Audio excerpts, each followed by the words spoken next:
प्रार्थना प्रार्थना दो साथ साथ बोलेंगे।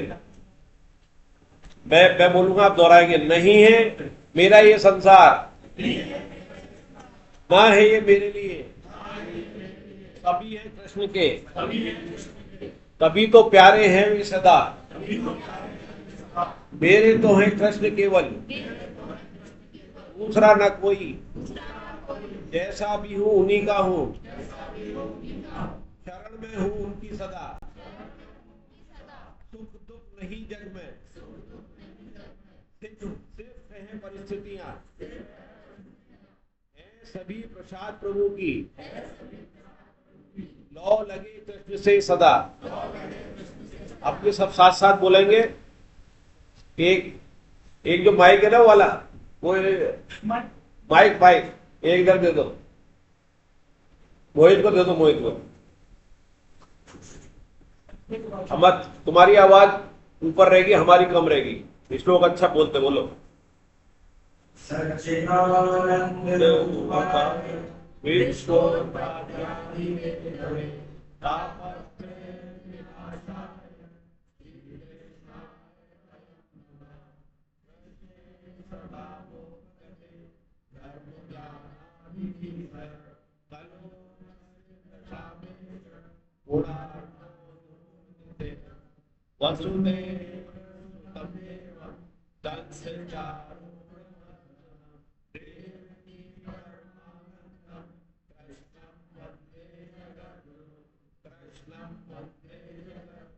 पंचरत्न दिव्य श्लोक भी पढ़ दीजिए। हरे कृष्ण, हरे कृष्ण।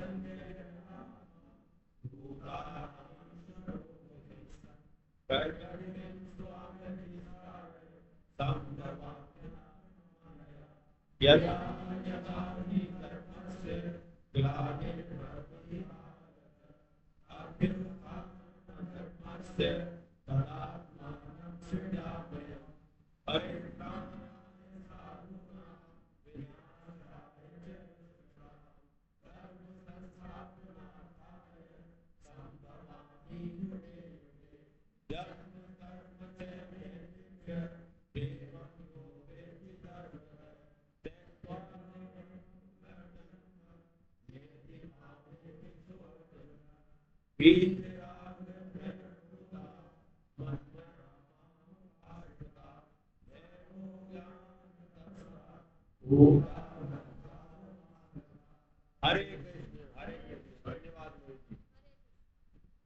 13वें अध्याय के कहां तक श्लोक हो गए थे, कौन बताएगा? 13 13 हो गए थे। 13 की क्या महिमा है? 13 की क्या महिमा है? 13 की महिमा है, 13 में भगवान है, मेरे में संसार है। गुरु नानक जी को 13 करते करते भगवान के दर्शन हो गए थे, पूरी गिनते थे वो। और देखो श्लोक का नाम भी वो 13 तो भगवान है, और अपन 3-13 में फंसे हुए हैं। कौन सा? 3-13। और 3-13 से निकलने के लिए ही ये कर्मयोग है, 13 की प्राप्ति के लिए। तो कर्मयोग है, जैसे पहला षटक है जो क्या है, कर्मयोग के 6 हैं। फिर 7वें से लेके 12वें तक भक्ति योग है, और 13वें से 18वें तक कौन सा योग है? ज्ञान योग। ज्ञान योग में किसकी महिमा है? ज्ञान योग में महिमा किसकी है? 2 शब्दों में, आपको छोड़ के, मुकेश जी को छोड़ के, मुकेश जी को छोड़ के। ज्ञान योग में किसकी महिमा है? 2 शब्दों में बोलिए। स्पष्ट विवेक। स्पष्ट विवेक। स्पष्ट विवेक। विवेक तो पक्षियों में, पशु में भी होता है कि क्या भोजन करना क्या नहीं करना, पर स्पष्ट विवेक। और स्पष्ट विवेक क्या है?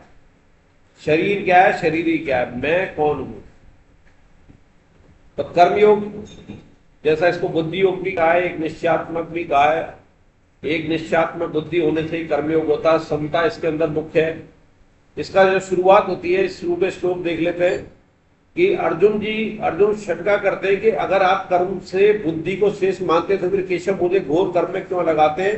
आप मिले हुए से वचनों से मेरी बुद्धि को मोहित सी कर रहे हैं, आप निश्चय करके उस एक बात को कहिए जिससे मैं कल्याण को प्राप्त हो जाऊं। आप कर्म से बुद्धि को श्रेष्ठ मानते, बुद्धि को वो ज्ञान समझ रहे हैं, जबकि बुद्धि के योग से भगवान का कर्म योग से था। तो वो जैसा हम चाहते हैं, जैसे हमारे अंदर इच्छा होती है, मताग्रह बड़ा प्रबल होता है, हम जैसा चाहते हैं वैसा ही सुनना दूसरे से पसंद करते हैं। अगर कोई कथाकार, कोई ज्ञान बांटने वाला हमारे अंदर जैसी बात की बात कर देता है तो हमें वो बहुत अच्छा लगता है, और जरा भी विपरीत बात चली जाती है तो अच्छा नहीं लगता। तो अर्जुन को भगवान की बात में भी संदेह हो रहा है, वो बुद्धि को ज्ञान योग से समझ रहे हैं, जबकि भगवान ज्ञान बुद्धि को कर्म योग से कह रहे थे।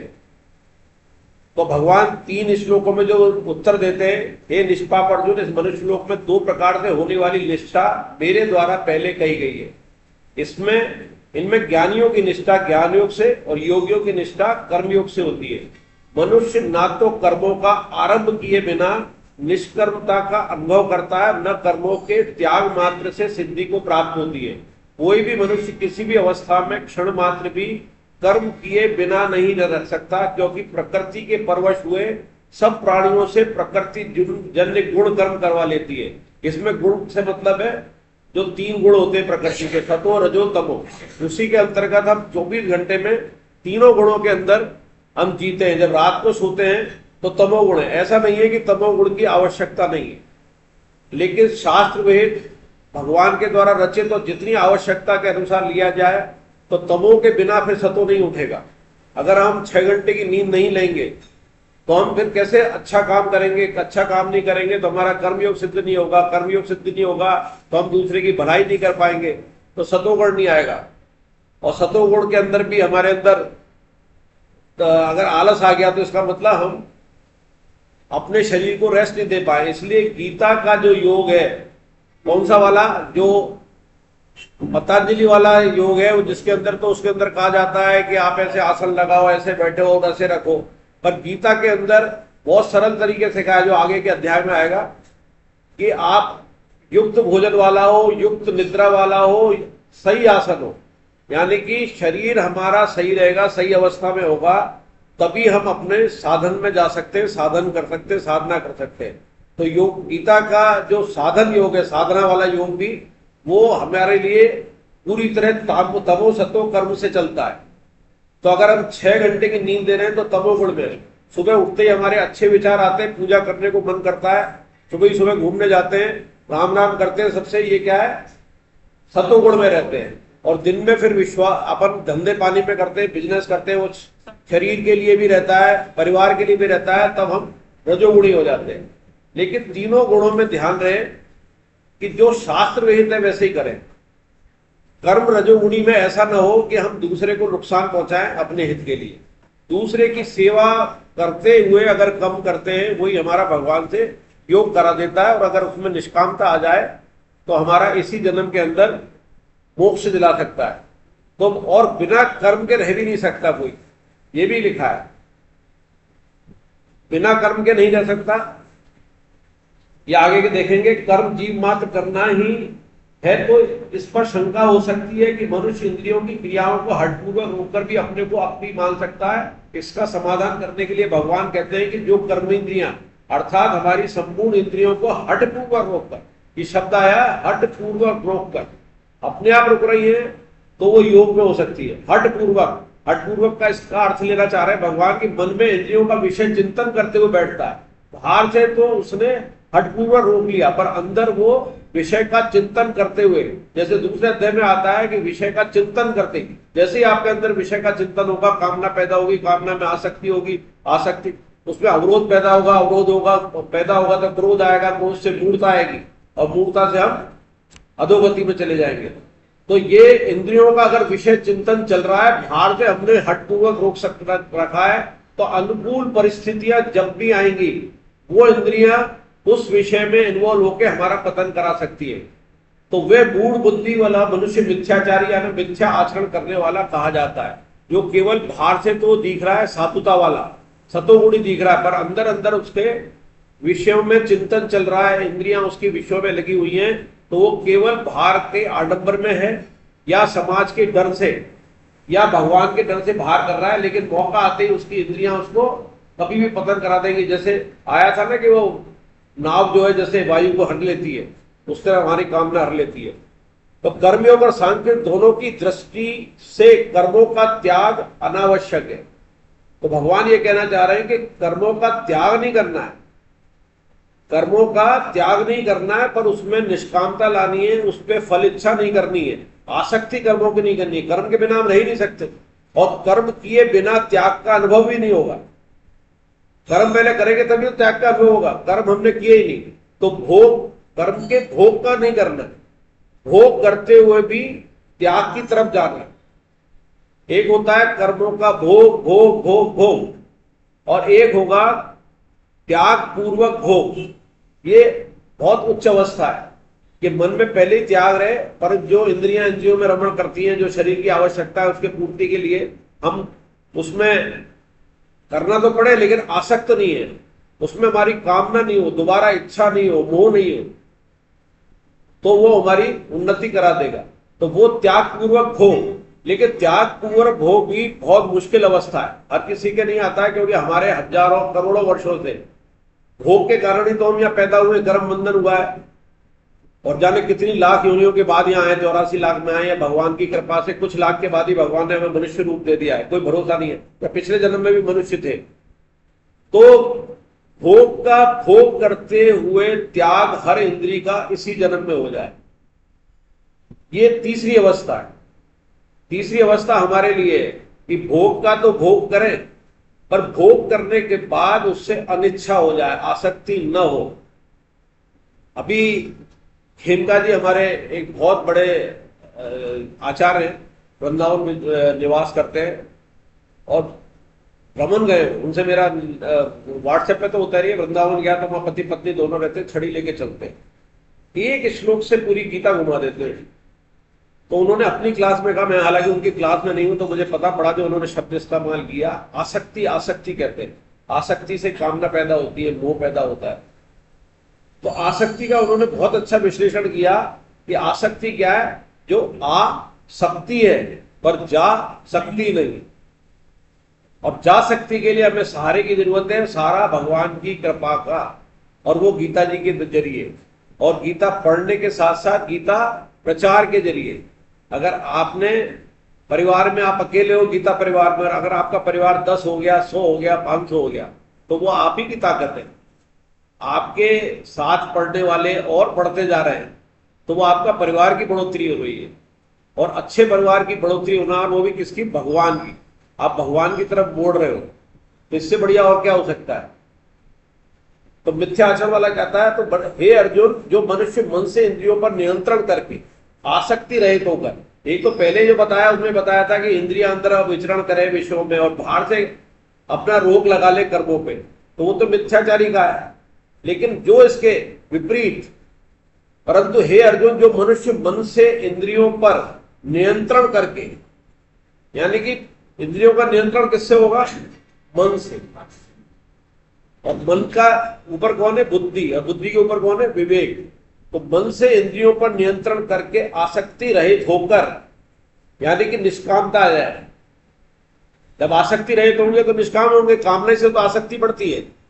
कर्मेंद्रियों, समस्त इंद्रियों के द्वारा कर्मयोग का आचरण करता है, वही श्रेष्ठ है। तू शास्त्र विधि से नियत किए हुए कर्तव्य कर्म कर, क्योंकि कर्म न करने की अपेक्षा कर्म करना श्रेष्ठ है, तथा कर्म न करने से तेरे शरीर निर्वाह भी सिद्ध नहीं होगा। जैसे कोई ज्ञान के लिए वानप्रस्थ आश्रम के लिए कहीं पहाड़ी पर चला जाए, जंगल में चला जाए, तो उसको अपनी रोटी की व्यवस्था करनी पड़ेगी, नहाने धोने की व्यवस्था करनी चाहिए, शरीर को चलाना है, तो उसके लिए भी तो कर्म करना पड़ेगा। तो कर्म तो कहीं भी जाए करना पड़ेगा। तो यहां पर कर्म करते हुए गृहस्थ के अंदर अगर आप उससे आसक्ति हटा लो, तो यही वो कर्म आपको कर्म योग करा देगा। कर्म योग मतलब जो भगवान से योग करा दे, वो कर्म। यज्ञ, गीता में यज्ञ का अर्थ क्या है, क्या अर्थ है यज्ञ का अर्थ क्या है, कर्तव्य कर्म। और कर्तव्य कर्म क्या, शास्त्र विहित। आपको परिवार चलाना है, आप पिता के रूप में, पत्नी के रूप में, बच्चे के रूप में। यहां अभी आपका कर्तव्य कर्म क्या है, इस समय कर्तव्य कर्म क्या है, श्रोता के रूप में, साधक के रूप में सुनना और ध्यान से सुनना। केवल इसलिए नहीं सुनना कि आना ही आना है, क्लास में अटेंडेंस है इसलिए आना है, वो कर्तव्य कर्म मिथ्याचारी हो गया।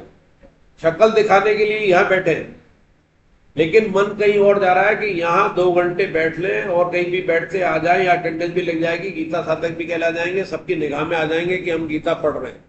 तो वो क्या हो गया? मिथ्याचारी। इंद्रियां कहीं और चल रही है। इसी क्लास के अंदर वीडियो रिकॉर्डिंग है, क्लास चलते हुए मोबाइल चल रहा है, और जो पीछे बैठे हैं उनसे निवेदन है आगे खाली हो तो आगे जरूर बैठे। पीछे बैठने का अर्थ है कि हम अपना चुपचाप गर्दन झुका के काम कर सकें, क्योंकि जो आप यहां काम कर रहे हैं वो सबने कर रखे अपने अपने फील्ड में, जहां जरूरत होती है मौके के हिसाब से, तो कोई नया नहीं कर रहे। तो मिथ्याचारी नहीं बनना, हमें क्या करना है? नन्वाभी यज्ञ के लिए किए जाने वाले कर्मों से अनंत अन्यंत्र, यानी कि यज्ञ कर्म जो कर रहे हैं उसके अलावा जो अन्यंत्र कर्म करेंगे उससे हम बनेंगे। अन्यंत्र कर्मों में लगा हुआ मनुष्य समुदाय कर्मों में बनता है, इसलिए है बोलते तू आसक्त रहित हो यज्ञ के लिए कर्तव्य कर्म कर। तो हमें लगेगा कि कर्तव्य कर्म के बिना हम क्या कोई कर्म न करें।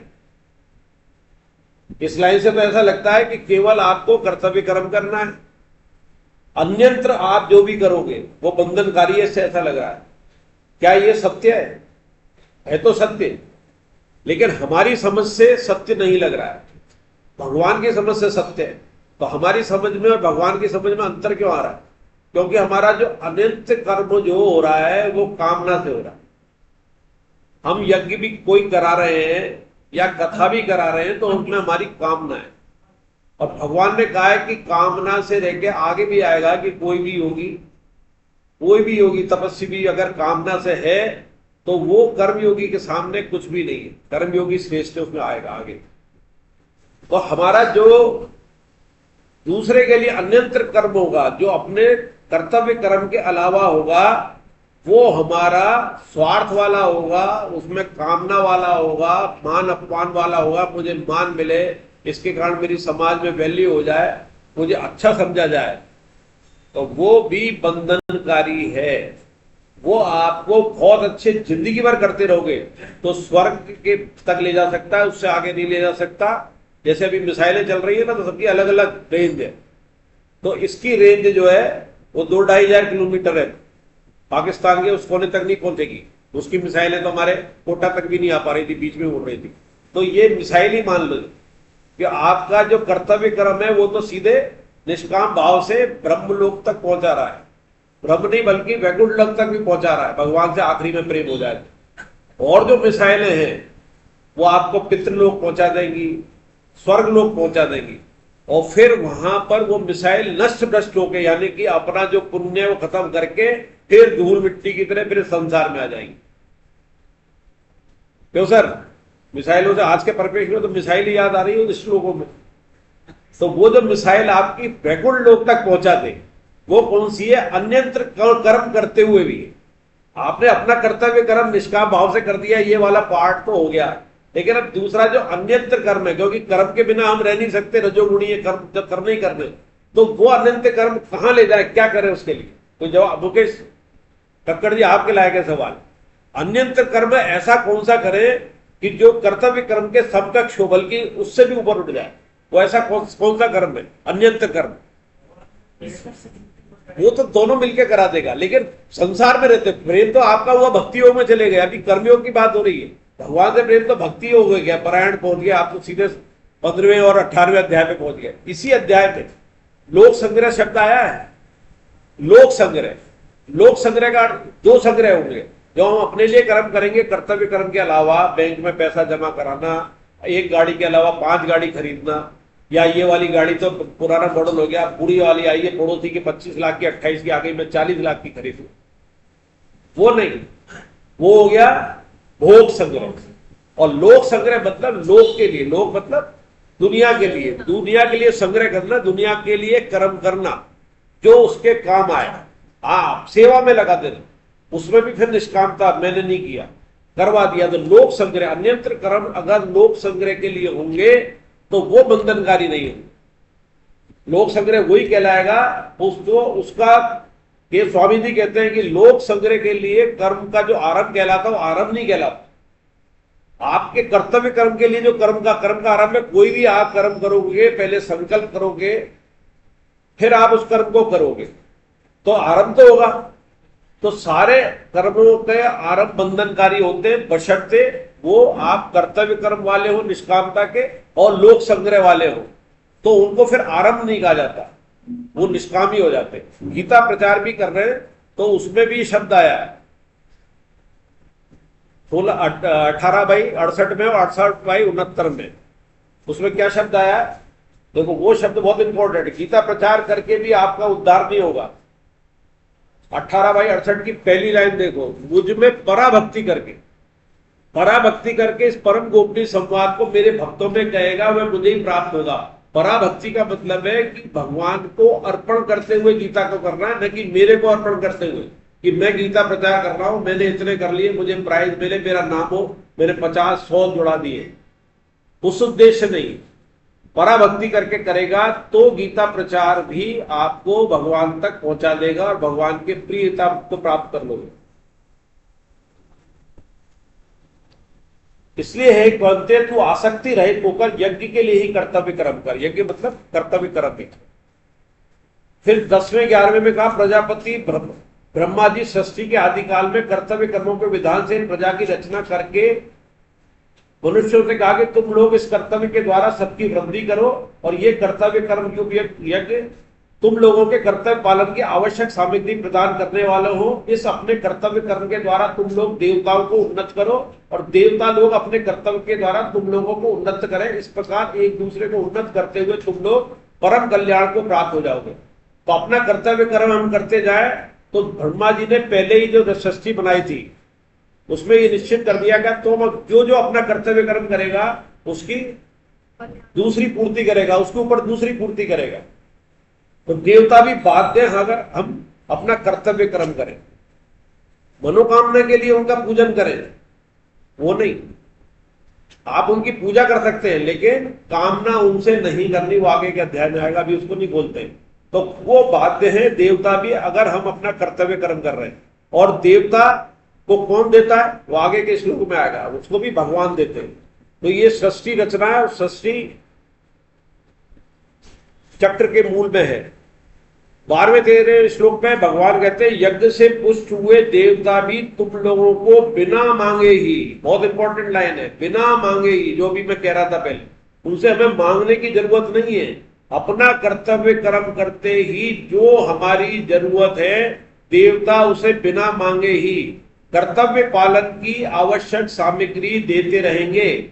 इस प्रकार उन देवताओं की दी हुई सामग्री को दूसरों की सेवा में लगाए बिना जो मनुष्य स्वयं ही उसका उपभोग करता है वह चोर है। पहले वाले श्लोक में कहा मिथ्याचारी है, बाहर से तो दिखा रहा है साधुवाद, साधु और अंदर से विषयों में चिंतन कर रहा है, वो कौन है? मिथ्याचारी। और जो कुछ मिल रहा है उसको वो खुद ही भोग कर रहा है, जबकि मिला सबके लिए, सबके प्रयास से मिला है। जैसे अभी कोई भी आप जो भी जिस पोजीशन पे बैठे हो, क्या अपने द्वारा बने हो? चिकित्सक अपने द्वारा बनाओ? नहीं। प्राइमरी स्कूल से लेके जो टीचर रास्ते में आए, मिडिल स्कूल, दूसरा कॉलेज, फिर आपका मेडिकल कॉलेज, उसमें जो टीचर आए, जो आपके मित्र पढ़ने में सहभागी रहे, जो माता पिता ने आपको दी सामग्री, आप हॉस्टल में रहे तो, बाहर कमरा लेके रहे तो, वहां जिसने आपकी मदद की वो आपकी MBBS MD डिग्री के अंदर भागीदार हैं। और आपने माना कि मैंने MD कर ली। यही हम गलत कर रहे हैं। एक छोटा सा उदाहरण लें, आप 10 रुपए में एक चाय लेते हैं, 10 रुपए में चाय लेके ऐसा अधिकार समझते हैं कि ये चाय मेरी है, पर उस चाय के अंदर आप एक एक चीज पे ध्यान दो, उसमें कितनी मेहनत लगी है। पत्ती कैसे बाग में उगाई गई, कैसे उसको तोड़ी गई, कैसे उसको पीठ पे लाद के सुखाया गया, फिर थोक वाले के आई, फिर उसके अंदर उसको मशीन के अंदर उसको किया गया रिफाइंड, फिर करते करते दुकान से आई, फिर रिटेल पे आई, आपके घर आई। ऐसे ही शक्कर, कैसे किसान ने ईख लगाया, गन्ना लगाया, उसका रस निकला, उसमें से गन्ने की फैक्ट्री में गया, कैसे चीनी आई, कैसे रिफाइंड हुई, फिर थोक से करते करते ये आई। पानी नल में कैसे आया, कहां कहां से निकल के आ रहा है। फिर आपकी वो गैस, उसमें जो लाइटर लगा रहे वो सबके मूल देखते जाओ आप, और आप केवल 10 रुपए दे के समझ रहे हो कि ये चाय आपकी हो गई। इसमें सबका योगदान है ना। कितनी छोटी सी बात है। इसलिए अनुभव करो कि जो भी संसार में चीज है वो संसार के द्वारा ही बनाई गई है, सबका योगदान है, सृष्टि का योगदान है, उसमें भगवान की कृपा है। इसलिए वो केवल हमारे भोग के लिए नहीं है। और उस 10 रुपए की चाय में अगर कोई दूसरा आ जाए और आधा कप देने लगे तो आप कितने एहसान खुद दिखाई देने लगते हो कि मैं तुझे चाय पिला रहा हूं, और वो भी उस कितना ऋणी सा अनुभव करता है कि मैं इसकी चाय पी रहा हूं। भले ही आधा कप छोड़ दी जाए, पसंद नहीं आया, उस पर ध्यान नहीं जाएगा, लेकिन वो आधा कप जो चाय पिलाई उसमें क्या रिश्ता था, वो ही बंधन है। उसका ऋण हो गया कि मुझे इसने चाय पिलाई और इसके मन में आ गया मैंने पिलाई, यही अगला जन्म करा देगा। केवल पूरे जिंदगी आप निष्काम रहो और एक चाय में ही गफलत करके पीने पिलाने में, तो इस चाय को दोबारा पीने पिलाने के लिए उन दोनों को जन्म लेना पड़ेगा। यही कर्म रहस्य। कितना मुश्किल काम है मुकेश। तो बात निकलती चली जाती है। तो आप कैसे करो कि ये सकाम से निष्काम की यात्रा है। सकाम तो सब है, हम एक दूसरे को देख के पहचानो, एक दूसरे को पहचानने के अंदर ही सकामता आई। तो वो कमेंट के रूप में ना करो। आप पति पत्नी में, माता पिता के रूप में, बच्चे में, घर में, परिवार में रह रहे हैं, तो एक दूसरे को इस हिसाब से बताओ कि वो बात चुभे नहीं। चुभ जाएगी तो वो दोबारा फिर वैसे ही करेगा, सुधार नहीं करेगा। और सबके बीच में नहीं। आपको लगा अकेले में बात कह दी और आपका छोटा रिश्ता है तो पहले माफी मांगते कर ली कि मुझे ऐसा लगा पिताजी कि देखो आप गीता पढ़ते हो और पढ़ाते हो, लेकिन ये इसमें आप में अगर ये आ जाए तो आप तो वैसे ही बहुत अच्छे हो, लेकिन आप में और अच्छापन आ जाएगा, मजा आ जाएगा। तो इस बात से क्या बाप दुखी होगा, क्रोधित होगा? नहीं होगा, बल्कि खुशी होगा कि जो चीज मेरे अंदर करनी थी मेरे बेटे ने पकड़ ली। मैं तो गीता पढ़ा ही रहा हूं, इसके अंदर आ गई। तो हमें केवल सुनना, पढ़ना और बांचना नहीं है। गीता जी को जितनी उतरे वो इंपॉर्टेंट है। हमारी उम्र 50, 60 साल, 70, 10, 20, 25 हो सकती है, लेकिन हमारी ये आयु है संसार की। हमारी परमार्थिक आयु किसी की साल भर है, किसी की 6 महीने है, किसी के 2 साल है, 5 साल है। आयु भगवान के यहाँ वही गिनी जाएगी जो निष्काम सेवा की या भगवान का स्मरण किया। तो आप देख ले, वो आपकी 70-80 नहीं है। और दिखाने के लिए अगर कर भी रहे कि मैं इस मंदिर में कर रहा हूँ या वो भंडारा करा रहा हूँ, ये करा रहा हूँ, सब धूल मिट्टी है, वो तो और गर्त में ले जा रही है। कराया कम है, गाया ज्यादा है। दिया दूसरों ने, नाम अपना लिखाया है। जैसे मेरे अंदर ही आ जाए कि राम मंदिर में इतने बोरी गेहूं आता है, मैं गया। अगर वही किसान जो यहाँ 200 से 300 बोरी दे रहे हैं, पिछले 25-30 साल से निमित्त भगवान ने मुझे बना रखा है, अगर मैं अपने लिए 50 किलो गेहूं मांगने जाऊं तो बाजार रेट में इससे ज्यादा ही देगा। कोई तो देने का सवाल ही नहीं है।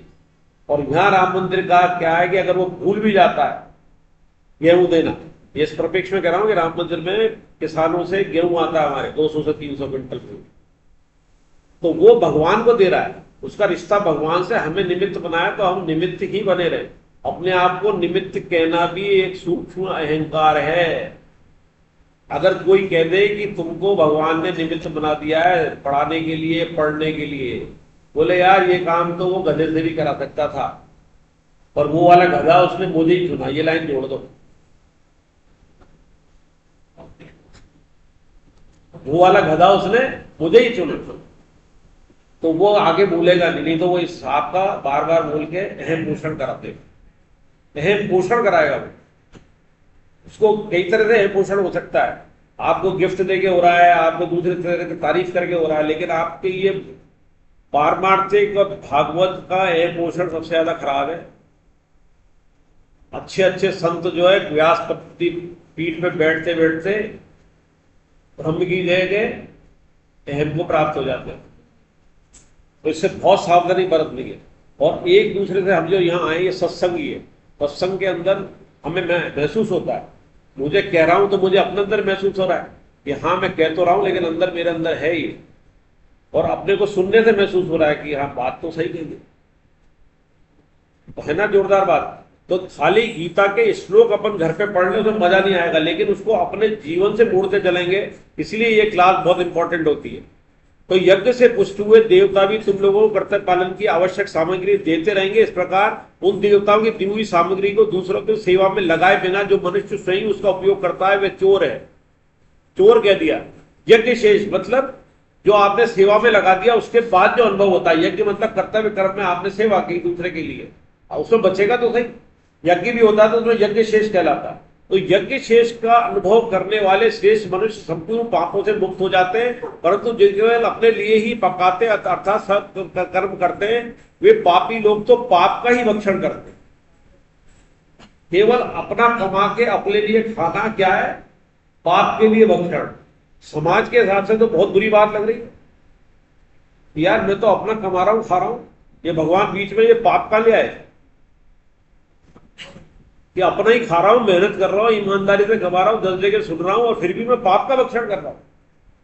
तो शास्त्रों में लिखा है कि आपके पास जो बचता है कोई ऐसा नहीं है कि जिसके पास नहीं बचता। यहां वही आए बैठे हैं जिनके पास बचता है। अभी पिछली क्लास में किसी क्लास में कहा था कि 4 लोगों, स्वामी जी ने कहा है कि 4 लोगों को भगवत प्राप्ति बहुत मुश्किल है। कहा था, याद है? पहला अति दरिद्र, वो अपना दिन भर पैसा कैसे बच्चों को कमाओ, भगवत प्राप्ति बहुत मुश्किल है। दूसरा अति रुग्ण, बीमार होगा, बेहोश पड़ा, कोमे में पड़ा, बोला नहीं जा रहा, बेहोश, होश ही नहीं है उसको, कैसे करेगा। चौथा अति धनी, उसका धनी का घमंड इतना होगा यार क्या भगवान की जरूरत है, मेरे पास क्या नहीं है जो भगवान के पास नहीं है।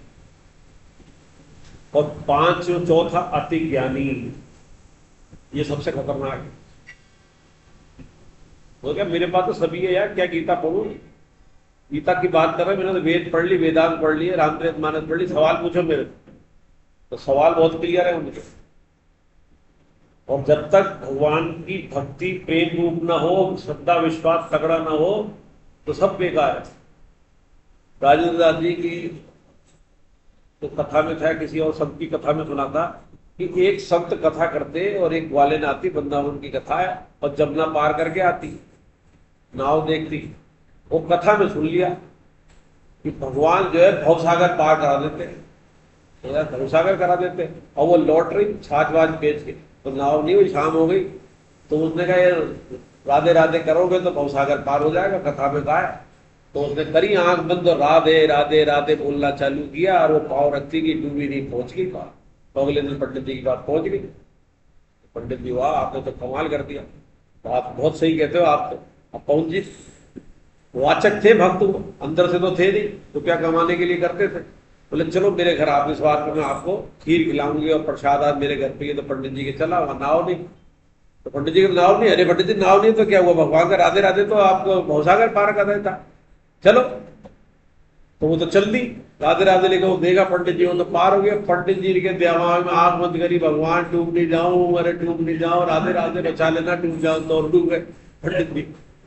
तो वो क्या थी, उसका भक्ति भाव था, श्रद्धा भयंकर थी, श्रद्धा। तो कई बार आप नोट करो कि श्रद्धा से कई बार आपके काम हो जाते हैं जो बड़े पुरुषार्थ से, मेहनत से नहीं होते। भाव अगर लग जाता है तो कई बार ऐसा लगता है हमें, कई बार, बहुत बार कहा जाता है कि उसको भगवान के दर्शन हो गए।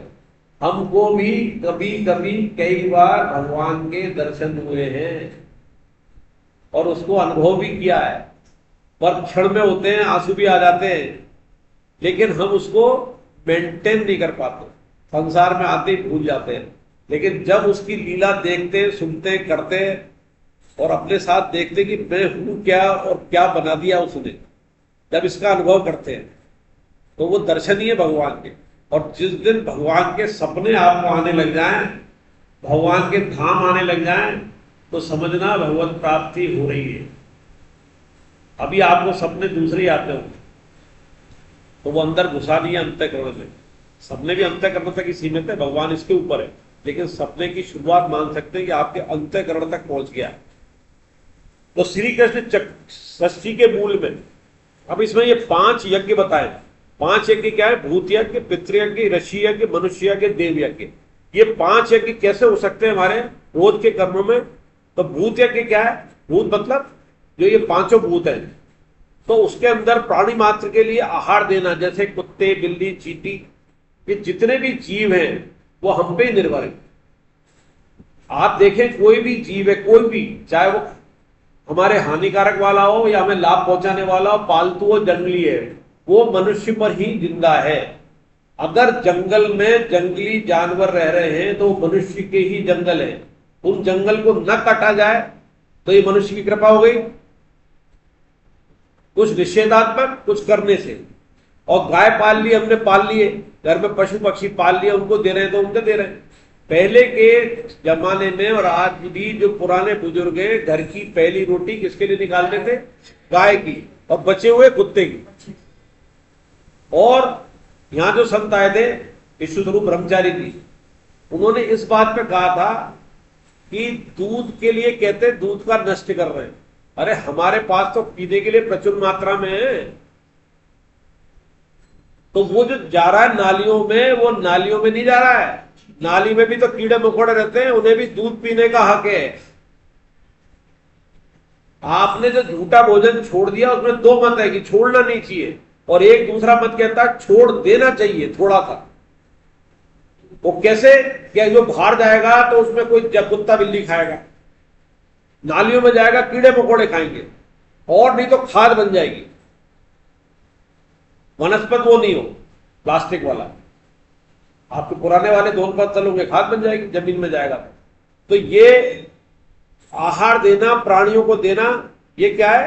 भूत यज्ञ। दूसरा है पितृयज्ञ। पितृयज्ञ क्या है? समय पर श्राद्ध करना, तर्पण करना, माता पिता की आज्ञा का पालन करना, बुढ़ापे में सेवा करना। तो अक्सर हमारे माता पिता की आज्ञा पालन और बुढ़ापे में सेवा वाला तो गौण है, लेकिन समय पर श्राद्ध और तर्पण तो बढ़िया कराते हैं, बढ़िया खीर मालपुए बढ़िया खिलाते हैं, पंडित को दक्षिणा भी देते हैं। लेकिन जीवित रहते हुए करना ये, और जीवित रहते हुए तो हम इंतजार करते हैं कि ये जाएं और हम इनके पितृ का करें तर्पण।